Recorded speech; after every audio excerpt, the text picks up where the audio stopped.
जय हिंद मेरे प्यारे दोस्तों, आप सभी का गैलेक्सी क्लासेस में स्वागत है। आज हम लोग पाचन तंत्र से संबंधित यानी पांचवें पार्ट को हम लोग क्या करेंगे, पढ़ेंगे। इसके पहले हम लोगों ने मुख गुहा पढ़ा और यानी मुख गुहा के माने भोजन कहाँ जाएगा, ग्रास का नली के माध्यम से भोजन कहाँ जाएगा, आमाशय में जाएगा। आमाशय में भोजन क्या हो जाएगा, बोलस की जो मुख गुहा में बोलस बना था वो क्या हो जाएगा, कायम हो जाएगा।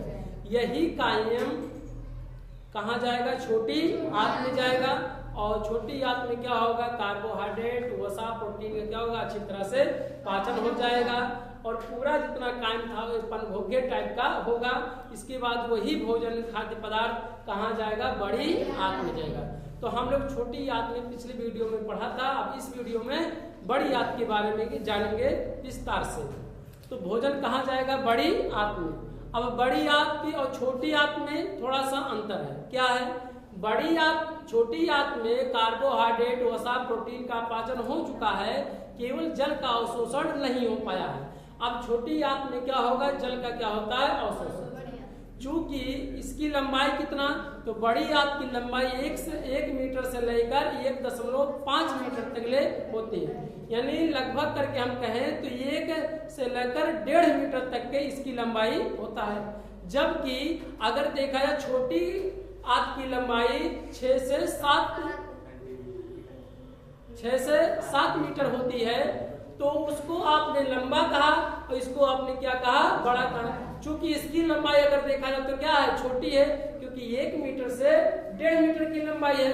तो इस आधार पर देखिए ये बड़ा इसलिए कहा गया क्योंकि ये क्या है, मोटा है, इसका व्यास क्या है, ज्यादा है। इस आधार पर इसकी लंबाई तो छोटा है ये, लेकिन ये मोटा में क्या है, ज्यादा है। छोटी आंत से अपेक्षा ये क्या है, मोटा है। इसकी मोटाई यानी चौड़ाई क्या है, ज्यादा है, इसलिए इसको क्या कहते हैं, बड़ी आंत कहते हैं। अगर लंबाई में देखा जाए तो क्या होगा, छोटा होगा, किससे, छोटी आंत से। लेकिन फिर भी इसे बड़ी आंत क्यों कहा जाता है, क्योंकि इसकी मोटाई क्या है, ज्यादा है, यानी इसकी चौड़ाई क्या है, ज्यादा है। कितना अगर देखा जाए तो यह इसकी लंबाई यहाँ से यहाँ तक देखा जाए तो 1 मीटर से लेकर 1.5 मीटर। जब मनुष्य वयस्क हो जाता है तो 1.5 मीटर, और जब बच्चा बेबी यानी छोटा होता है तो 1 मीटर के क्या होता है, लगभग क्या होता है, बराबर होता है। जैसे जैसे बच्चा बड़ा होता जाता है तो उसकी आंत की भी लंबाई धीरे धीरे क्या होती है, बढ़ती हुई जाती है। इसलिए 1 से लेकर 1.5 मीटर तक के होती है। दूसरा और क्या, यह बड़ी आंत केवल जल का क्या करता है, अवशोषण करता है। यानी हमने कहा था कि जब आमाशय में हाइड्रोक्लोरिक अम्ल मिला था, वह अम्लीय कर दिया था, भोजन को कई टुकड़ों में तोड़ दिया था, जीवाणुओं को नष्ट कर दिया था। अग्नाशय द्वारा 3 पाचक एंजाइम छोड़ दिया गया था। और 3 एंजाइम कौन सा था, लेट से याद रख सकते हैं, लाइपेज और क्या, एमाइलेज और क्या, ट्रिप्सिन। यह 3 जोड़ दिया मिल गया था। और इसके बाद हार्मोन्स भी क्या, उसमें 2 हार्मोन्स मिले थे, कौन कौन, कोलेसिस्टोकाइनिन और सिक्रेटिन। 2 हार्मोन्स उसमें क्या थे, जुड़े हुए थे, माने घुले हुए थे।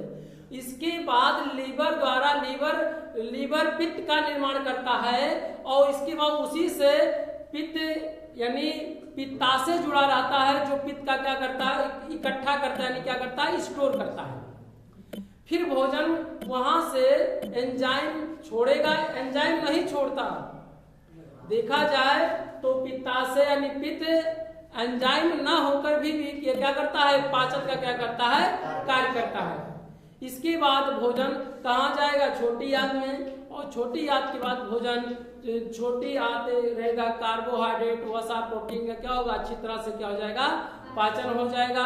और जो जरूरत की चीजें होंगी पोषक तत्वों क्या करेगा, वो अवशोषित कर लेगी, क्या करेगी, अवशोषित। छोटी आंत के 3 भाग होते हैं, बताए रहे होंगे, कई भाग, 3। कौन कौन बताइए, ग्रहणी, जिसे हम लोग क्या, ग्रहणी, और क्या कहते हैं दूसरा भाग, जेजुनम, और क्या होता है, इसके पहले ड्यूडेनम होता है, क्या होता है, ड्यूडेनम होता है। दूसरा क्या होता है, ज्यूजेनम, जेजुनम। तीसरा क्या होता है, इलियम होता है।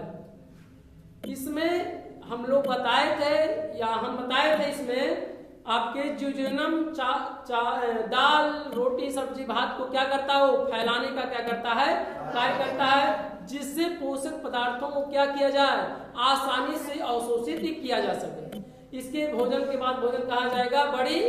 ये टुकड़े अलग अलग नहीं होते हैं। अब छोटी आंत का निचला सिरा जो होगा वो क्या हो जाएगी, मोटी हो जाएगी, और वहीं से क्या हो जाएगा, वह छोटी आंत क्या कहलाएगी, बड़ी आंत क्या होगी, कहलाएगी। तो बड़ी आंत क्या है, तो बड़ी आंत 1 मीटर से लेकर 1.5 मीटर क्या होती है, लंबी होती है। यह केवल मात्र जल का क्या होता है, अवशोषण करता है। इसमें अपेंडिक्स भी अवशोषण का क्या करता है, कार्य करता है। कभी कभी ये क्या होता है, क्षय हो जाता है, रोगग्रस्ती हो जाता है, जिसके कारण जल का भी अवशोषण नहीं हो पाता। साथ में अपेंडिक्स के होने से पीलिया नामक रोग भी हो जाता है। आगे और क्या, इसका निचला भाग क्या कहलाता है, सीकम कहलाता है। क्या कहलाता है, सीकम कहलाता है। यानी बड़ी आंत का निचला भाग क्या कहलाता है, सीकम। ये तो जो भाग है क्या है, सीकम कहलाएगा। इसके बड़ी आंत के कितने भाग होते हैं, तो अगर देखा जाए मुख्य रूप से 3 होते हैं, लेकिन इसमें लिखा है 4, यहाँ पे लिखा गया है 5। तो यहाँ पर 4 तो लिखा गया है। बड़ी आंत के 4 भाग को क्या कहते हैं, कोलन कहते हैं। क्या कहते हैं, कोलन कहते हैं। अब कोलन के यहाँ देख नहीं सकते हैं, तो 1 2 3 4 और कितना लिखा गया, 5। मुख्य रूप से तो 4 होते हैं, टोटल के कितने होते हैं, 5 होते हैं। चलिए मां कैसे, हम लोग पढ़े असेंडिंग कॉलन। पहला क्या है, असेंडिंग। तो जब आप देखे होंगे छोटी आंत जब घूम कर ऐसे आता है तो बड़ी आंत पहले ऊपर जाता है, यानी आरोही क्रम में जाता है। किस क्रम में, यानी ऊपर जाएगा तो आरोही क्रम में, नीचे आएगा तो क्या होगा, डिसेंडिंग, यानी अवरोही क्रम में। कौन से क्रम में, अवरोही क्रम में होगा। तो जब ऊपर बड़ी आंत जाएगा तो ये से क्या होगा, असेंडिंग आर्डर। इसके बाद क्या आ जाएगा, क्षैतिज आगे बढ़ेगा। वो क्या होगा, बड़ी आंत क्या होगा, क्षैतिज होगा जाएगा, बढ़ेगा आगे। तो इसे हम लोग ट्रांसवर्स कहते हैं। कौन, क्या कहेंगे, ट्रांसवर्स। टी से क्या हो गया, ट्रांसवर्स। ये से क्या होगा, असेंडिंग कॉलम, और टी से क्या होगा, ट्रांसवर्स कॉलम हो गया। फिर आप देखेंगे बड़ी आंत नीचे कोई आधा आया है, आया कि देखिए नीचे। इसे जब नीचे आता है तो इसे डिसेंडिंग ऑर्डर कॉलम कहते हैं। क्या कहेंगे, डिसेंड। इसे हिंदी में कहें अवरोही कॉलम। क्या कहेंगे, यानी घटते दिशा में हो जा रहा है, यानी निचले सिरा पे होके जा रहा है। फिर आप देख रहे हैं ऐसे इधर से घुमा, हल्का सा है कि नहीं, घुमा। इसे हम लोग क्या कहेंगे, सिग्मॉइड कॉलम कहेंगे। क्या कहेंगे, सिग्मॉइड कॉलम कहेंगे। क्या कहेंगे। फिर आप देखे होंगे इसी से छोटा भाग नीचे की ओर जो हमने यहाँ पर बड़ा बना दिया है, लेकिन ये बहुत ही छोटा होता है, जिसे हम लोग क्या कहते हैं, रेक्टम कॉलम कहेंगे। क्या कहेंगे, रेक्टम कॉलम। ये रेक्टम कॉलम क्या होता है बाबू, रेक्टम कॉलम क्या होता है, वो मलाशय का क्या होता है, द्वार होता है। समझे नहीं, जिसे हम लोग उसमें क्या मल इकट्ठा होता है, तो जिसे मलाशय कहते हैं। और इसी मलाशय तक हम लोग क्या कहते हैं, रेक्टम कॉलम कहते हैं। क्या कहते हैं, रेक्टम कॉलम। तो इसके कितने भाग हुए बताओ, 4 भाग हुए। कौन भाग, कौन कौन 4 भाग हुए। पहला क्या, असेंडिंग कॉलन हुआ, आरोही क्रम कॉलन हुआ। फिर ट्रांसवर्स कॉलन, फिर तीसरा क्या हुआ, डी से क्या हो गया, डिसेंडिंग। फिर एस से क्या हो गया, सिग्मॉइड। यहाँ देख रहे हैं क्या है, ये सिग्मॉइड, थोड़ा सा इधर क्या हो, घुमा है। इसका फिर नीचे की ओर घुमा है, जिसे हम लोग क्या कहते हैं, रेक्टम। रेक्टम में क्या होता है, रेक्टम को हम लोग मलाशय कहते हैं। मलाशय को, यहाँ पर ये मलाशय है जो आप देख रहे हैं, इसमें क्या भरा होता है, मल इकट्ठा हुआ रहता है, और जिसके माध्यम से निकलता है उसे एनस कहते हैं। क्या कहते हैं, ये देखा जाए आहार नाल का अंतिम सिरा है। क्या है, आहार नाल का अंतिम सिरा है। यहाँ मलाशय यानी गुदा के माध्यम से मल क्या हो जाएगा, बाहर निकल जाएगा। आर से क्या बताया गया, रेक्टम। इसमें मलाशय इकट्ठा होगा, जिसे हम लोग क्या कहते हैं, मल। क्या कहेंगे, मल कहते हैं। इसमें क्या भरा रहता था, मल। मल क्या हो, अन्न पचा भोजन होता है। क्या होता है, जब हमने पाचन तंत्र स्टार्ट किया था तो इसके कई पार्टों में हमने इसको बताया था। इसको 2 भागों में बताया था, आहार नाल और पाचक ग्रंथियां बताए थे। आहार नाल के अंतर्गत मुख गुहा आया था।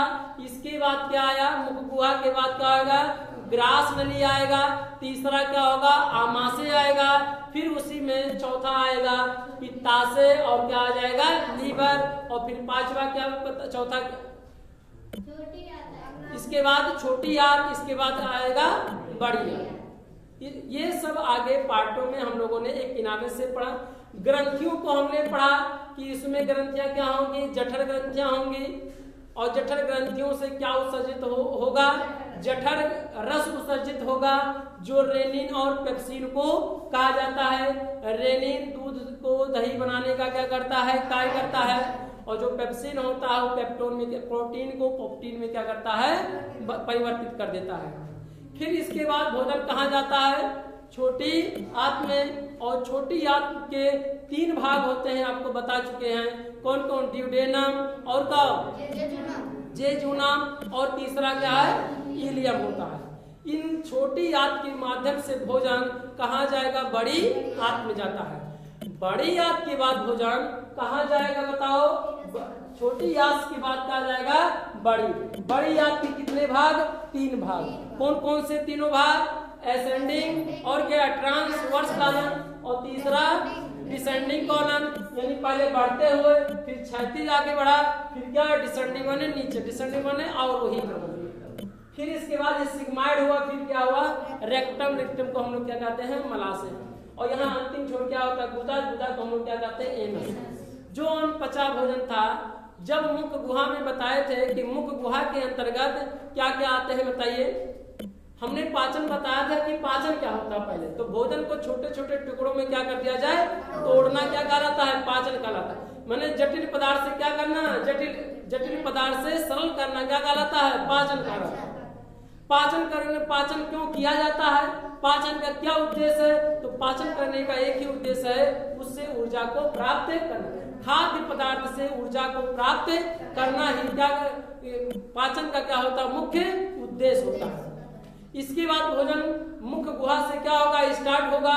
मुख गुहा में 3 जोड़ी लार ग्रंथियां होती हैं, और क्या होता है, मुख गुहा के ताल माने आधार पर क्या होता है, जो एक जीभ प्राप्त मिलती है, और उस जीभ पर स्वाद कणिकाएं पाई जाती हैं, और 3 जोड़ी लार ग्रंथियां होती हैं, और तीनों लार ग्रंथियां कौन सी होती है, पैरोटिड ग्रंथ। जो यही पैरोटिड ग्रंथ जहर का क्या करता है, सांप में जहर का क्या करता है, निर्माण करता है, लेकिन हम लोगों के मुंह में ये निर्माण नहीं करता, जहर का निर्माण नहीं करता। फिर सब मेडिकुलर और सब लिग्वल, 3 ग्रंथियों से 4 प्रकार के एंजाइम क्या होंगे, उत्सर्जित होंगे। एक है लाइसोजाइम, दूसरा है टाइलिन, और चौथा है डाइस्टेज, और चौथा है म्यूकस। टाइलिन लाइसोजाइम जीवाणुनाशी होता है, और टाइलिन डाइस्टेज कार्बोहाइड्रेट का क्या करता है, पाचन करता है, और क्या पाचन करता है, और म्यूकस भोजन को क्या करता है, चिपचिपा कर देता है। फिर अच्छी तरह से मिला दिया जाए, तो इसीलिए कहा जाता है पाचन एक केमिकल और फिजिकली और केमिकली क्या है, प्रक्रिया है, यानी क्या है, घटना है, भौतिकी भी है और क्या है, रासायनिक भी है। अच्छी तरह से जब मुंह में मिल जाएगा तो उसका नाम क्या हो जाता है, बदल जाता है बोलस। और यही बोलस भोजन के यहाँ से 2 नली होता है, एक ग्रसनी, एक ग्रास नली। एक ग्रसनी में हवा आता जाता आदान प्रदान होता है, और ग्रास नली में क्या होता है, भोजन जाता है, जिसे हम लोग फूड पाइप भी कहा जाता है। ग्रास नली को फूड पाइप कहते हैं, और कहाँ जाएगा वो, आमाशय में जाकर उसका मुंह क्या हो जाएगा, खुलेगा। भोजन घप घप ना गिरे, वो क्रमानुकुचन, भोजन के धीरे धीरे आगे बढ़ने की प्रक्रिया को हम क्या कहते हैं, क्रमानुकुचन कहते हैं। क्या कहते हैं, क्रमानुकुचन कहते हैं। और क्रमानुकुचन के माध्यम से भोजन कहाँ जाएगा, आमाशय में जाएगा, और आमाशय को हम लोग क्या कहते हैं, हिंदी व्यवहार में पेट कहते हैं। क्या कहते हैं, पेट, और अंग्रेजी में क्या कहते हैं, स्टमक कहते हैं। क्या कहते हैं, स्टमक। यानी पेट के, यानी आमाशय के कितने भाग होते हैं, 3 भाग, कार्डियक, हांडिक, और क्या होता है, पाइलोरिक होता है। तो कार्डियक वाले भाग में या हृदय के पास बहुत होता है, इसलिए इसे कार्डियक भाग कहा गया है। इसमें हाइड्रोक्लोरिक क्या होता है, उत्सर्जित होता है, और हाइड्रोक्लोरिक छोटे छोटे भागों में भोजन को क्या करता है, तोड़ता है, और इसका गुण कैसा होता है, अम्लीय होता है या जीवाणुनाशी भी होता है, क्योंकि जो लाइसोजाइम मैंने मुख में लाइसोजाइम जीवाणुओं को नष्ट नहीं कर पाया था, हाइड्रोक्लोरिक उन जीवाणुओं को क्या करेगा, वो नष्ट कर देगा। दूसरे भाग होता है फांडिक। फांडिक में कांटे नुमा क्या होती है, रूजी होता है, जो भोजन को कितने घंटे, 4 घंटे रोक कर क्या करता है, रखता है। और यही रूजी भूख लगने पे क्या करता है, कुछ क्या होता है, चुभता है पेट में। और अगला पाइलोरिक होता है, तीसरा पार्ट क्या होता है, पाइलोरिक या निचला आमाशय का निचला भाग होता है, और ये निचला भाग क्या होता है, पतला हो रहता है। पाइलोरिक का निचला सिरा क्या होता है, पतला होता है, और इसमें जठर रस निकलता है, और जठर रस से तो कौन रस होते हैं, तो एक रेनिन और क्या होता है, पेप्सिन। रेनिन क्या करता है, दूध से दही बनाने का क्या करता है, या बच्चों में क्या होता है, ज्यादा क्या होता है, उत्सर्जित होता है। जबकि पेप्सिन क्या करता है, प्रोटीन को पेप्टोन में क्या करता है, बदल देता है। इसके बाद भोजन पाइलोरिक से भोजन कहा जाएगा छोटी आंत में, लेकिन छोटी आंत कहता है कि वही भोजन हमारे में आएगा जो क्या हो, क्षारीय हो। इसके लिए लीवर ग्रंथ है या सबसे बड़ी बहिर्स्रावी ग्रंथ है। हम लोग लीवर के बारे में बाद वाले चैप्टर में हम लोग पढ़ेंगे, जब ग्रंथियों के बारे में अध्ययन करेंगे तब। लीवर क्या करता है, पित्त का निर्माण करता है। यह पित्त पित्ताशय में जाके इकट्ठा होता है, और इसका पीएच मान क्या होता है, 8 होता है। इसका गुण देखा जाए तो क्या होता है, क्षारीय होता है। इसका रंग क्या होता है, हरे रंग का होता है, और ब्लू बॉडी के कारण इसका रंग कैसा होता है, हरा होता है। आगे हम लोग आगे बढ़ेंगे। अग्नाशय क्या करेगा, पूर्ण पाचक एंजाइम छोड़ देता है, जिसे तीनों एंजाइमों को हम लोग लेट से याद सकते हैं। एल से क्या, लाइपेज, ए से एमाइलेज, और टी से क्या होता है, ट्रिप्सिन। लेट एल फार क्या होता है, लाइपेज, ये वसा फैट चर्बी का क्या करता है, पाचन करता है, और एमाइलेज क्या करता है, कार्बोहाइड्रेट का पाचन करता है। अर्थात एमाइलेज कार्बोहाइड्रेट के अनेक रूपों में क्या करता है, वो परिवर्तित करता है। इसके बाद ट्रिप्सिन पेप्टोन को पेप्टाइड में क्या करता है, बदल देता है। इसके बाद भोजन कहाँ जाएगा, छोटी आंत में जाएगा, और छोटी आंत में ग्रंथियां, छोटी छोटी ग्रंथियां रहेंगी। और छोटी आंत के 3 भाग होते हैं, कौन कौन, एक ड्यूडेनम, दूसरा जेजुनम, और तीसरा क्या होता है, इलियम। ये तीनों होते हैं। ड्यूडेनम ग्रहणी होता है, जिसे पकवास भी कहते हैं। इसमें क्या होता है, अवशोषण हो जाता है, क्या हो जाता है, या पाचन भी करता है, क्या होता है, इसमें अवशोषण भी होता है। इसके बाद भोजन जाएगा किस, कहाँ जाएगा, ड्यूडेनम में, और दाल भात रोटी सब्जी को क्या करेगा, फैला देगा। यानी बोलस जो कायम था, कायम को क्या करेगा, वो फैला देगा। फैला देने के बाद पोषक पदार्थों को क्या करेगा, वो अवशोषित कर लेगा, और जो अनपचा भोजन होगा उसको क्या करेगा, बड़ी आंत में क्या करेगा, भेज देगा। यानी इलियम में भी आएगा, बड़ी आंत, छोटी आंत की इलियम में भी आएगा, और सबका क्या होगा, जितने पोषक पदार्थ क्या होंगे, अवशोषण हो जाएंगे। छोटी आंत में इसलिए इसे कहा, इसमें कार्बोहाइड्रेट, वसा, प्रोटीन का सबका पाचन अच्छी तरह से हो जाएगा। अभी भी टाइम जो है वो पनभोग्य टाइम पे है, कैसा है, पनभोग्य टाइम में। इसके बाद भोजन कहाँ जाएगा, बड़ी आंत में जाएगा, और बड़ी आंत के बाद भोजन कहाँ जाएगा, किस कोने क्रम में पहले जाएगा, असेंडिंग, फिर ट्रांसवर्स, फिर क्या होगा, डिसेंडिंग, फिर सिग्माइड, और फिर कहाँ जाएगा, रेक्टम में। यहाँ पर जो बड़ी आंत में अनपचा भोजन है और जल है, क्या है, जल, वो भी सर्वतोमुखी पनभोग्य टाइम में है। अब धीरे धीरे बड़ी आंत क्या करेगा, यह केवल जल का क्या करता है, अवशोषण करता है, क्योंकि सभी पोषक पदार्थों का बड़ी आंत में जो आंत ग्रंथियां लगी थी, सभी पोषक तत्वों को क्या कर लिया, वो अवशोषित कर लिया, ग्रहण कर लिया वो।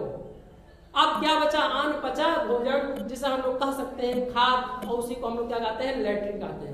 इसके बाद भोजन बड़ी आंत में जाएगा, बड़ी आंत में जल का क्या होगा, अवशोषण होगा। जब किसी का पेट कभी खराब होता है, या इसी में छोटी आंत से आगे और बड़ी आंत होता है, तो इसमें एक और जुड़ा रहता है, एक मांसपेशियों का, जिसे हम लोग अपेंडिक्स कहते हैं, क्या कहते हैं, कभी कभी अपेंडिक्स भी क्या करता है, अवशोषित करते हैं, या अपेंडिक्स भी अवशोषण का क्या करता है, काम करता है। कभी कभी एक डिस्टर्ब हो जाता है तो जॉन्डिस नामक क्या जाता है, रोग हो जाता है, क्या जाता है, जिसे हम लोग क्या कहते हैं, पीलिया कहते हैं, क्या कहते हैं, पीलिया। अच्छा, आप कभी देखे होंगे लैट्रिन का रंग कैसा होता है, पीला। क्यों होता है पीला, लीवर बिलिरुबिन नामक की एक प्रोटीन यानी छोड़ता है, जो कि उसका रंग क्या कर देता है, पीला कर देता है। लैट्रिन का रंग पीला इसलिए हो जाता है क्योंकि लीवर किसका निर्माण करता है, बिलिरुबिन नामक एंजाइम का क्या करता है, निर्माण करता है, और वहीं पर क्या करेगा, उसको क्या करेगा, मिला देगा और पूरा लिक्विड जो द्रव अवस्था में है, टोटल किस अवस्था में अगर देखा जाए गोदनुमा रहेगा, वो कोलाइड के तरह के आकार, कोलाइड के रूप में हो जाएगा। कोलाइड माने गोद के रूप में हो जाएगा और धीरे धीरे क्या होगा, पूरा क्या हो जाएगा, घोल पीला हो जाएगा क्योंकि बिलिरुबिन उसमें घुल गया है। बड़ी आंत में केवल मात्र किसका अवशोषण होगा, जल का क्या होगा, अवशोषण होगा। जल का अवशोषण हो जाने के बाद यह जो काइम आया था, जल का अवशोषण हो जाने के बाद ये ठोस ठोसों में क्या हो जाएगा, बदल जाएगा। क्या हो जाएगा, ठोस रूप में क्या हो जाएगा, परिवर्तित हो जाएगा। अब सुनिए ध्यान से, जब आप लैट्रिन करते हैं तो कई टुकड़ों में भी आप करते हैं, मतलब करते हैं। तो लैट्रिन क्यों, क्योंकि आप देख रहे हो इसकी संरचना ऐसे ऐसे है, ऐसे ऐसे नहीं। तो इसका मतलब है कि जब पेस्ट कितना क्रमानुचन होगा तो आगे बढ़ेगा, फिर क्या होगा, आगे बढ़ेगा, फिर ऐसे क्या होगा, आगे बढ़ेगा। तो जैसे जैसे यह आगे ऐसे पुश होगा, यह कई टुकड़ों में क्या होगा, टूटता हुआ चला जाएगा। और कहाँ जाके इकट्ठा होगा बाबू, रेक्टम में, जिसे हम लोग क्या कहते हैं, मलाशय कहते हैं। क्या कहते हैं, मलाशय। और मलाशय में क्या होगा, इकट्ठा होगा। जब यह भर जाएगा तो यह ब्रेन, इससे बहुत से माने नसें जुड़ी होती हैं जो ब्रेन तक ले क्या करता है, पहुंचाने का क्या करता है, कार्य करता है। और हम लोग ग्रंथियों के बारे में बताएंगे आपको, जब ग्रंथ पढ़ाएंगे तब, कि वही कैसे हमें पता चलता है कब प्यास लगे, कब भूख लगा है, कब हमें सोना है, कब हमें जागना है। ग्रंथियों के बारे वाले चैप्टर में हम लोग अच्छी तरह से पढ़ेंगे। फिर भोजन कहाँ आएगा, अमाशय में। और जैसे ही वही मल काइम जो आया था, अमाशय से होकर छोटी आंत से बड़ी आंत में काइम, वही काइम क्या हो जाएगा, काइम। और काइम क्या है, काइम भैया मल है। क्या है, मल है, यानी अपशिष्ट पदार्थ है। क्या है, अपशिष्ट पदार्थ। अपशिष्ट पदार्थ को हम लोग क्या कहते हैं, काइम कहते हैं। क्या कहते हैं, काइम। और ये रेक्टम, रेक्टम को हम लोग क्या कहते हैं, मलाशय कहते हैं। और मलाशय में काइम क्या होगा, इकट्ठा होगा। इकट्ठा होने के उपरांत क्या होगा, एनस के माध्यम से क्या हो जाएगा, जिसे हम लोग गुदा को हम लोग कहते हैं, इसे मल द्वार भी कहते हैं। मल द्वार बनेगा तो दरवाजा, लैट्रिन का दरवाजा, यानी लैट्रिन के निकलने का क्या है, रास्ता है। ये यानी संपूर्ण प्रक्रिया रहा किसका, पाचन का रहा। क्या रहा, पाचन। पाचन के जितने भी हम लोग पार्ट पढ़े हैं, सभी पार्टों को विस्तार से अलग अलग वीडियो में हम लोगों ने पढ़ा है। ये अंतिम सिरा है, कौन सा, काइल, जिसे हम लोग क्या कहते हैं, गुदा। इसी मुख गुहा से लेकर और गुदा तक ले देखा जाए तो इसे हम लोग क्या कहते हैं, आहार नाल कहते हैं। क्या कहते हैं, इसकी लंबाई कितना, आहार नाल की लंबाई कितना बताया है, 8 मीटर। कितना बताया है, 8 मीटर। तो ये हमारा जितना भी हुआ था, इसमें कॉलम कितना मत लिखा गया है, 4। मुख्य रूप से 4 होता है, लेकिन हम इसको पढ़ेंगे 5। कैसे 5, देखो नंबर 1 यहाँ हुआ, नंबर 2 यहाँ हुआ, यहाँ पर आया 3, फिर इधर देखिए थोड़ा सा मुड़ा कि नहीं, 4, और यहाँ आगे आगे क्या हुआ, बढ़ा, ये आगे बढ़ा क्या हो गया, 5। तो इसे क्या सिग्माइड कहा गया, ये घुमा है हल्का सा जो ना, इसे हम लोग क्या कहते हैं, सिग्माइड कहते हैं। क्या कहेंगे, ठीक। तो ये कितने भाग हुए, 5। यहाँ लिखा है कितना, 4। इसको आप नहीं लिखेंगे तब भी गलत नहीं होगा, लेकिन इसके पार्ट है, हमारा कार्य है सभी पार्टों को पढ़ाना। यूपी बोर्ड के किताबों में केवल 3 भाग बताया गया है। कितने भाग, 3 भाग बताया गया है, लेकिन यहाँ पे हम कितना बता दिए, मुख्य रूप से कितना बताया, 4, और लेकिन लिखा है कितना, 5। तो आप 4 इसको खोकर भी लिख सकते हैं। क्या लिख सकते हैं, इसको खोकर भी लिख सकते हैं। एसेंडिंग, ट्रांसवर्टिंग, डिसेंडिंग का क्या कर सकते हैं, रेक्टम लिख सकते हैं, इसको छोड़ सकते हैं। ठीक है, इस तरह से कोलोन कितने हुए। अच्छा, ये बड़ी, इसमें कोलोन आया है, तो देखिए इसके जितने हैं, बड़ी आंत के भाग को क्या कहते हैं, कोलन कहते हैं। क्या कहते हैं, कोलन।